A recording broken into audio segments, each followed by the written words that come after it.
కోటాను కోట్ల ఆస్తుంది ఆ వెంకన్నకి. అయినా సరే ఇప్పటికీ ఆయన పగిలిన ఒక కుండ పెంకులోనే ఆయన నైవేద్యం స్వీకరిస్తారు అని విన్నాను. ఎందుకండి ఇదేమన్నా ఆచారమా? అసలు ఎవరు తీసుకొచ్చారు ఈ ఆచారం? కారణాలు ఏంటి? ఆ స్వామి అసలు అలా తీసుకోవడం ఏంటి? ఎందుకంటే ఆయన కోరుకుంటే వజ్రాలు, వెండి, బంగారం ఏది కావాలంటే అది ఆ పాత్రల్లో వడ్డించగలరు. అటువంటి ఆస్తి ఆయనకే ఉంది. అయినా ఎందుకు ఆ కుండ పెంకులో ఆయన స్వీకరిస్తారు? యథార్థానికి భగవంతుడు ప్రేమను చూస్తాడు. భావగ్రాహి జనార్దన అంటారు భగవంతుడిని. ఆయనకి కోటాని కోట్లు ఆస్తులున్నా కోటాని కోట్లు భక్తులు కూడా ఉన్నారు.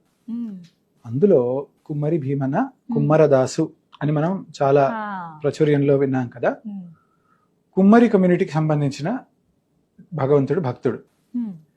వారు తిరుమల దగ్గరలోనే ఉండేవారట. వారి వృత్తిరీత్యా కుండలు చేయడం, మట్టితో పనిచేయడం చేస్తూ ఉండగా భగవంతుడి పైన అపారమైన భక్తి ఉండడం వల్ల ఒక కొయ్య బొమ్మ, చెక్కతో చేసినటువంటి శ్రీనివాసుడి విగ్రహాన్ని, చిన్న విగ్రహాన్ని ఏర్పాటు చేసుకుని తను ఎక్కడైతే పని చేసుకుంటున్నాడో అక్కడే భగవంతుడిని ఆరాధించుకునేవాడట కుమ్మరి భీమన. ఎంత ప్రేమ అంటే వాళ్ళ దగ్గర మట్టి కుండలు ఉంటాయి, మట్టి కుండల్లోనే నివేదన చేసేవాడు. పూల కోసం కూడా అలా వెళ్ళి వెతికి చేసే వరకు వాళ్ళ వృత్తి ఇదవుతుంది గనక పూలు కూడా మట్టితో పూలు చేసి ఆ పూలతో అర్చించేవాడు స్వామి. వీరు కుమ్మరి భీమన్న అనేవారు తొండమాన్ చక్రవర్తి సమకాలీనులు. తొండమాన్ చక్రవర్తి తిరుమలకి చాలా చేశారు. ఇప్పుడు మీరు గమనిస్తే తిరుమలలో బంగారు పూలతో అర్చన ఇవన్నీ చూస్తున్నాం కదా. ముందు ఏర్పాటు చేసింది తొండమాన్ చక్రవర్తి.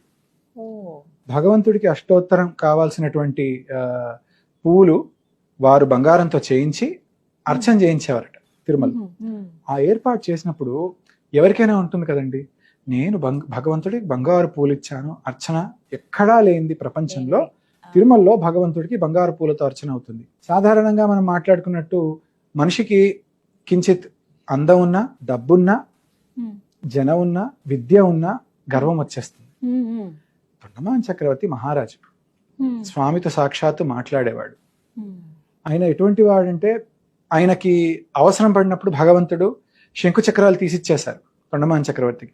వాడుకో, రణంలో విజయీ అయ్యి రా అని చెప్పేసి ఆ శంకు చక్రాలు ఇచ్చేస్తారు. అటువంటి భక్తుడు భగవంతుడికి బంగారు పూలు ఏర్పాటు చేసిన తర్వాత గర్వం వచ్చేస్తున్నట్టు కొంచెం. ఆ గర్వం భంగం చేయడానికని భగవంతుడు రోజు అర్చన భగవంతుడికి బంగారు పూలతో అయిపోగానే గుడి మూసేస్తారు. మళ్ళీ పొద్దున వచ్చి చూస్తే భగవంతుడి పాదాల దగ్గర ఈ బంగారు పూలు పక్కన తొలగిపోయి ఉన్నాయి, మట్టి పూలు ఉన్నాయట.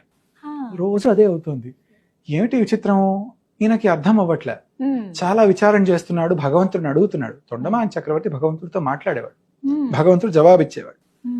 భగవంతుడు చెప్పలేదట చాలా కాలం.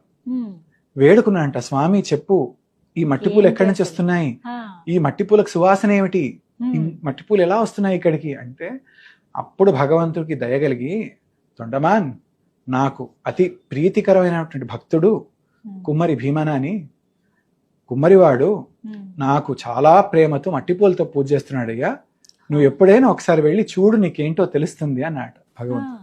తొండమాన్ చక్రవర్తికి చాలా జ్ఞానోదయం అయ్యి తన సైన్యము, తన రాజలాంఛనంతా అక్కడ పెట్టేసి నడుచుకుంటూ కుమ్మరి భీమన దగ్గరకు వస్తాడట. ఆ ఎండలో బలిసిపోయి అక్కడ పడిపోతాడు కుమ్మరి భీమన దగ్గర. పడిపోగానే కుమ్మరి భీమన పరిగెత్తుకొని వచ్చి వారి లేపే వరకు వారిద్దరు కలుస్తారు కదా. ఆ కలిసిన సందర్భంలో సాక్షాత్తు భగవంతుడు శ్రీనివాసుడే అక్కడ ప్రత్యక్షమవుతాడట. ప్రత్యక్షమయ్యి, కుమ్మరి భీమన, నీ భక్తికి నేను చాలా మెచ్చానయ్యా, చాలా సంతోషపడతాను, నువ్వు మట్టి పూలతో చేస్తావు, మట్టి పాత్రల్లో నాకు నివేదన చేస్తావు కదా, ఉన్నది దాంట్లో నేను చాలా సంతోషపడతానయ్యా అని చెప్తున్నాడు. చెప్తూ ఉంటే కుమ్మరి భీమన ఆ పారవశ్యంలో భగవంతుడికి తన దగ్గర ఏదైతే అందుబాటులో ఉందో పెరుగన్నము ఒక పగిలిపోయిన మట్టి కుండలో తీసుకొచ్చి నివేదన చేస్తాడు. భగవంతుడు సాక్షాత్తు ఆ నివేదన స్వీకరిస్తాడట.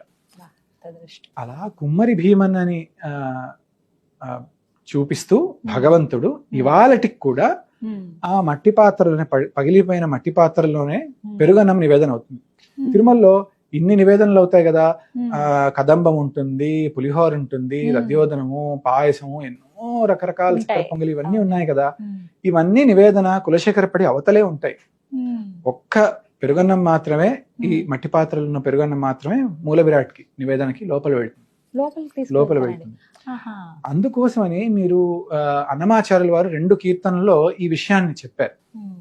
వేడుకొందామా వెంకటగిరి వెంకటేశ్వరుని దాంట్లో ఉమ్. తోమని పల్యాలవాడే దురిత దూరుడే అని చెప్పేసి ఆ సందర్భంలో ఉమ్. తోమని పల్యాలవాడు అంటే మట్టి పాత్రలు తోమం కదా, అవును. వాడిన తర్వాత పగిలిపోతాయి. అయితే పడేస్తారు. తోమడానికి అవకాశం లేనటువంటి పాత్రలో స్వామి నివేదన చేసుకుంటున్నాడు కనుక తోమని పల్యాలవాడే అని చెప్పేసి ఉమ్. అన్నమాచార్యుడు చెప్పాడు.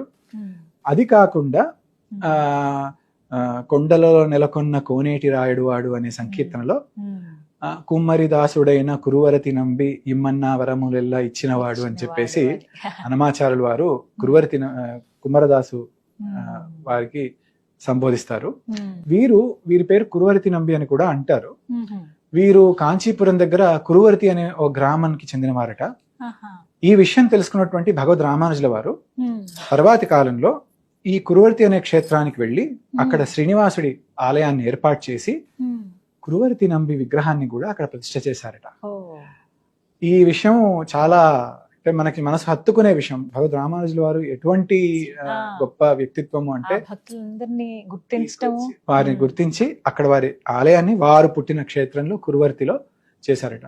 కుమ్మరి భీమన, కుమ్మరిదాసు, కురువరతి నంబి అంతా వీరికే చెందిన పేర్లు. ఇన్ని ఆస్తులున్నా ఏమున్నా స్వామి ఆ కొండ పెంకులో తినడం ఏంటా అని ఆశ్చర్యం అనిపిస్తుంది. ఒకటే మూల విరాట్ దగ్గర ఒక కీర్తన ఉంటుంది హిందీలో, చోడదియా వైకుంఠ సుఖారి భావభక్తికా భూకారి అనేసి. భగవంతుడు భావానికి భక్తికి లొంగిపోయేవాడు. మీరు ఎంత ఆస్తులున్నా ఏమున్నా ఆయన భక్తికే లొంగిపోయేవాడు.